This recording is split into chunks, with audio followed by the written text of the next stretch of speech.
میرے لوہے حافظہ پہ وہ واقعہ ابھر آیا کہ لاہور کے مار روڈ کے اوپر جب ختم نبوت کا نعرہ لگانے پہ پابندی تھی، لیکن ختم نبوت کے مجاہدین ختم نبوت کے نعروں سے، ختم نبوت کے کام سے کہاں باز آتے ہیں؟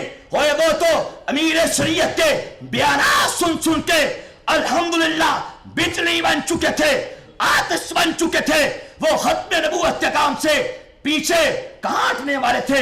ایسے حال میں لاہور کے اندر مار روڈ کے اوپر ایک شخص آتا ہے، وہ نعرہ لگاتا ہے تاجدار ختم نبوت زندہ باد۔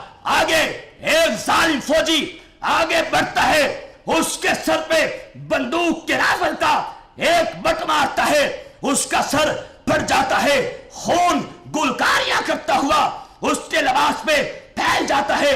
فوجی افسر اسے اٹھاتا ہے اور قریب ہی واقعہ فوجی ملٹری کورٹ کے اندر اسے لے جاتا ہے۔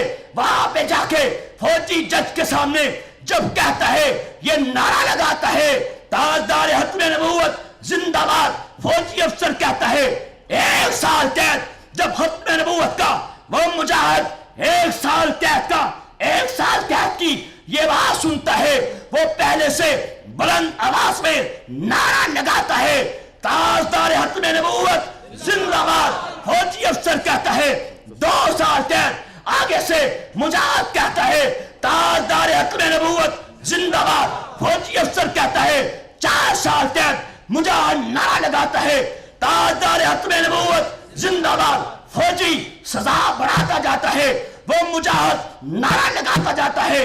فوجی افسر کہتا ہے عمر قید۔ مجاہد نعرہ لگاتا ہے تاجدار ختم نبوت زندہ باد۔ فوجی افسر میز پہ مکے مارتے ہوئے کہتا ہے اسے ابھی میری عدالت سے باہر لے جا کے گولی مار دو۔ جب ختم نبوت کا وہ مجاہد گولی کا آرڈر سنتا ہے، عدالت کے اندر ہی دیوانہ وار رقص کرنے لگتا ہے اور ہوا کی طرف اشارہ کر کے کہتا ہے اے گنبد عذرا کی طرف جانے والی ہوا، میرے آقا کو میرا آخری سلام کہنا اور کہنا کہ مقتل میں آپ کا غلام کہنا ختم نبوت زندہ باد۔